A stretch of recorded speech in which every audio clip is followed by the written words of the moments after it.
Eu aceito, Senhor, teu silêncio e o sigilo dos teus planos pra mim. Entendi que ao invés de falácias, por ser sábio, tu preferes agir em silêncio. Em nome do Pai, do Filho e do Espírito Santo. Amém. Irmãos, estamos reunidos nesta tarde, né? Eu não sei que momento você está assistindo, então ou nesta manhã ou nesta noite, para falarmos sobre o silêncio de Deus. Na sexta-feira da Paixão, nós somos colocados diante de uma situação em que Jesus se depara com o silêncio de Deus. Para refletirmos, nós precisamos pegar a figura de um casal, por exemplo. Todo relacionamento tem o seu tempo, né? Muitas vezes, quando há o conhecimento, a aproximação entre as duas pessoas, nós buscamos nos conhecer mutuamente. Perguntamos como é seu nome, qual é a sua idade, de onde você veio, o que você gosta de fazer. Enfim, aquela aproximação normal entre uma pessoa e outra. Todo relacionamento tem o seu tempo determinado. E o nosso relacionamento com Deus, ele não é diferente, né? No começo, com Deus, nós temos muitas palavras também. Porém, há um tempo em que nós começamos a nos distanciar destas falas tão exorbitantes e nos colocamos em uma posição de silêncio. Ou seja, queremos ouvir o que Deus tem a nos dizer. Queremos ouvir as palavras de Deus que acalentam o nosso coração. É nesse momento que se insere esse episódio com Jesus. Nós sabemos que nas nossas orações, quando nós somos levados ao silêncio, nós fazemos como João faz naquele episódio perto da paixão. Nós reclinamos nossa cabeça no peito de Jesus apenas para ouvi-lo. E quando nós não o ouvimos? É algo a se perguntar. E quando parece que ele se esqueceu de nós? E quando a súplica para que o cálice do nosso sofrimento seja afastado de nós não é atendida? Quando nós estamos inseridos em uma posição de sofrimento, quando nós estamos diante de uma situação em que nós não sabemos como lidar, e quando nós rezamos a Ele, oramos a Ele, Senhor, afasta de mim este cálice, e isso não acontece. Será que Ele se esqueceu de nós? Será que há uma posição de rejeição do Senhor a nós? Aí que nós precisamos olhar para nós mesmos e perceber: será que estamos preparados para manter o nosso sim quando nós nos deparamos com o silêncio de Deus? Será que nós estamos preparados para seguir decididamente aquilo que nos foi proposto, mesmo com o silêncio de Deus? Se nós pararmos para pensar, Jesus passou por isso. Jesus teve essa dificuldade com Ele mesmo e com Deus, nosso Pai. Porque na cruz, no momento em que Ele grita para o Senhor: meu Deus, por que me abandonaste? Quando Ele faz esse grito, quando essa eloquência começa a chegar perto do ouvido de Deus, será que Deus rejeitou o nosso Senhor Jesus Cristo?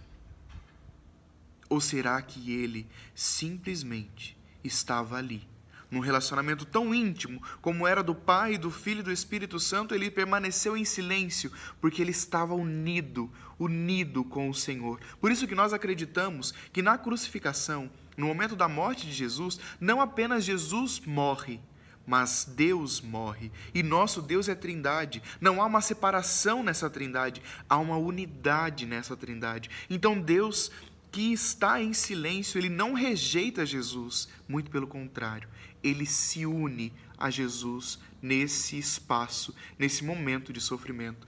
Quando nos deparamos com essa sensação de silêncio, nós somos colocados diante de nós mesmos. Dizia uma frase muito importante: hoje vou me visitar, espero que eu esteja em casa. No nosso mundo, na nossa sociedade, nós somos colocados diante de muitas informações, muitas palavras, muitas pregações, enfim, diversas músicas, diversos barulhos. Será que nós estamos preparados para olhar para nós mesmos? No silêncio que Deus faz, quando nós nos dirigimos a Ele, Ele quer nos colocar diante de nós mesmos. Para quê? Quando João começa o seu trabalho de lá, quando ele sai do deserto, sabe? Ele sai dizendo, convertei-vos e crede no Evangelho, convertei-vos e crede no Evangelho. Sabe como nós podemos nos converter e crer no Evangelho? Quando nós olhamos para nós mesmos, quando nós percebemos que em nós há rupturas com o Senhor, quando nós percebemos e encontramos em nós as nossas distoâncias daquele desejo do Senhor para a nossa vida. Nós precisamos estar diante do Senhor, sinceramente, com o coração aberto, para perceber os nossos erros e nos configurar a Ele. Os nossos barulhos remetem a nós um desejo de sermos exaltados, valorizados. Gostamos do glamour, gostamos de toda aquela puxação de saco.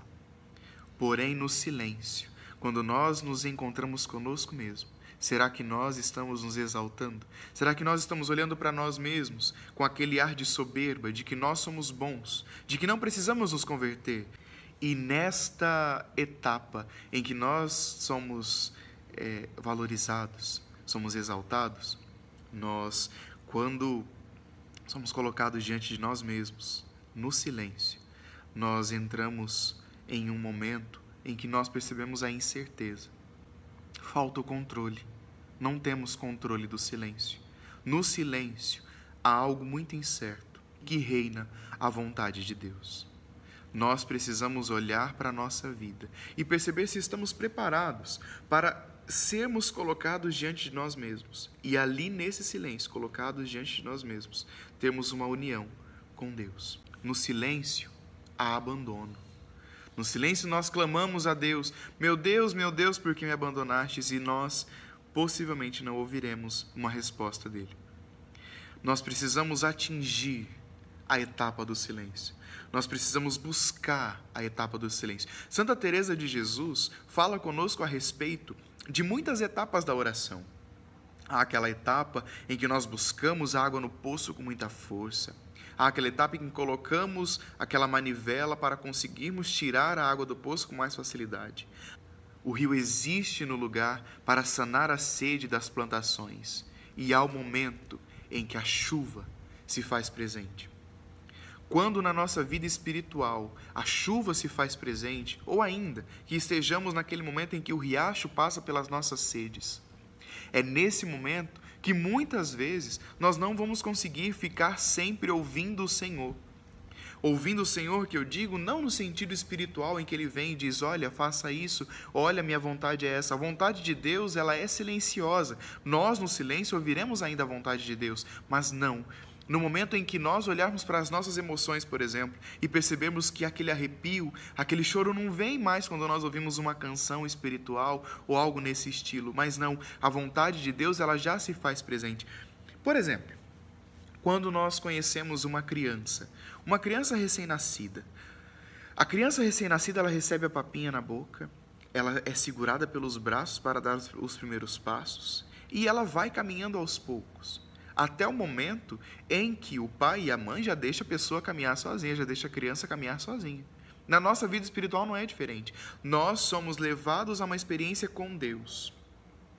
Uma experiência ali, guiada, em que Deus vai nos seduzindo. Se lembra? Seduziste-me, Senhor, eu me deixei seduzir? Pois é, Ele vai nos seduzindo, Ele vai nos levando, Ele vai aqui chamando, dando aqui essa manifestação, dando aqui essa coisa extraordinária. De repente, cessa. É o momento em que Deus quer saber de nós. E aí? Você consegue manter o seu sim sem as manifestações emocionais da minha espiritualidade? Você consegue manter o seu sim, mesmo quando o arrepio não vem, mesmo quando o choro não vem mais, quando o choro não é mais presente? Você consegue manter o seu sim?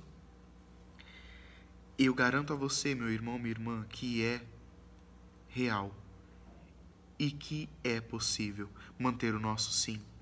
Santa Teresa de Calcutá, uma grande santa, uma personalidade real para nós cristãos e para o mundo, que também não é cristão, para todos nós. Santa Teresa de Calcutá foi uma pessoa que experimentou em si mesma, na sua vida, o silêncio, o deserto de Deus. Será que nós estamos preparados para fazer e não mais nos preocupar com o ouvir ou com o dizer? Será que nós estamos mais preocupados ainda em fazer a vontade de Deus e não ficarmos esperando congratulações, não ficarmos esperando que em nosso coração seja dado sempre algo emocional, algo que nós possamos ter como, saciou meu coração? Não. A vontade de Deus tem que ser nosso alimento, como nos diz Jesus. E nós precisamos atrair para nós essa realidade. A vontade de Deus é o nosso alimento. A vontade de Deus é o nosso alimento. E não há outras coisas que possam suprir a sede do nosso coração do que fazer a vontade de Deus. Nós temos a tendência de achar que o silêncio de Deus para nós é um castigo, quando na verdade esse silêncio é graça de Deus para a nossa vida.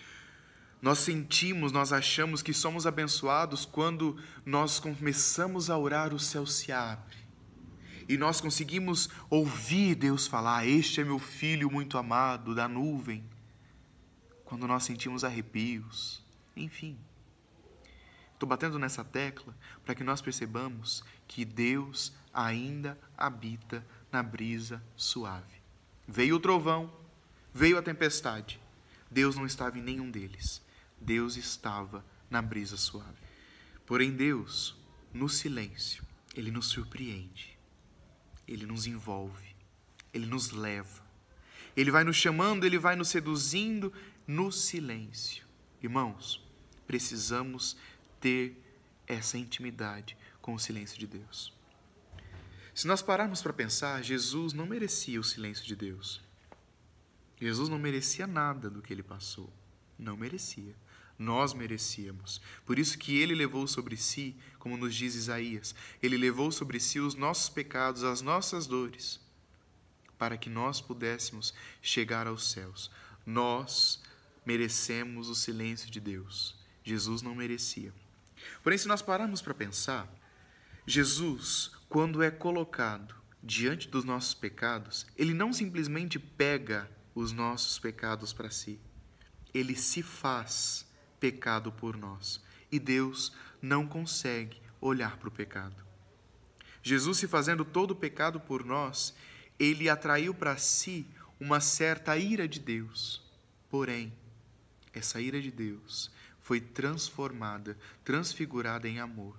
Um amor tão grandioso que nos permitiu chegarmos aos céus.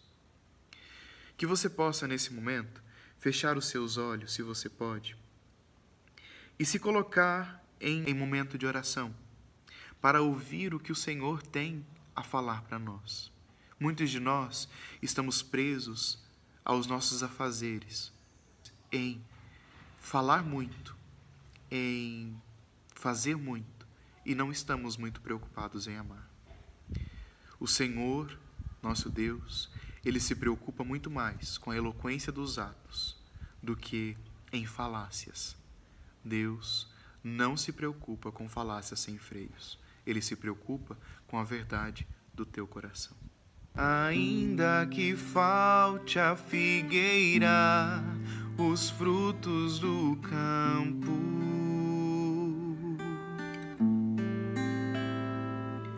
que a seca desfaça a colheita, frustrando os meus planos.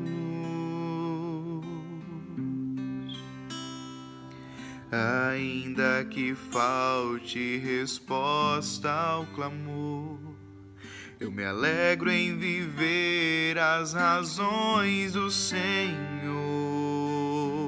Se o Senhor tem ficado em silêncio, pode ser a linguagem do amor em um mundo que é tão barulhento. Seu silêncio pode ser um favor Eu aceito, Senhor, teu silêncio e o sigilo dos teus planos pra mim. Percebi que ao invés de falácias, por ser sábio, tu preferes agir em silêncio. Sim, Senhor, nós queremos aceitar o teu silêncio em nossa vida. Aceitar, Senhor, que nós não temos o controle de tudo. Aceitar, Senhor, que o teu silêncio nada mais é do que as tuas surpresas preparadas para nós. Nós queremos, Senhor, aceitar para a nossa vida que tu és o nosso Senhor e que mesmo que não tenhamos controle, nós queremos estar ao teu lado. Mesmo que os nossos desejos não sejam atendidos, para nós valerá muito mais que a tua bênção e a tua graça seja realizada em nossa vida. Eu aceito, Senhor, teu silêncio e o sigilo dos teus planos pra mim.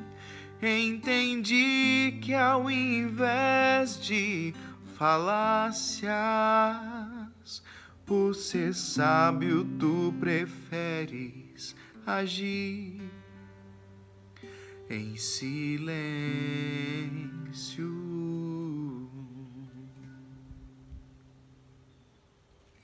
Deus abençoe a sua vida. Em nome do Pai, e do Filho, e do Espírito Santo. Amém. Não deixe de orar.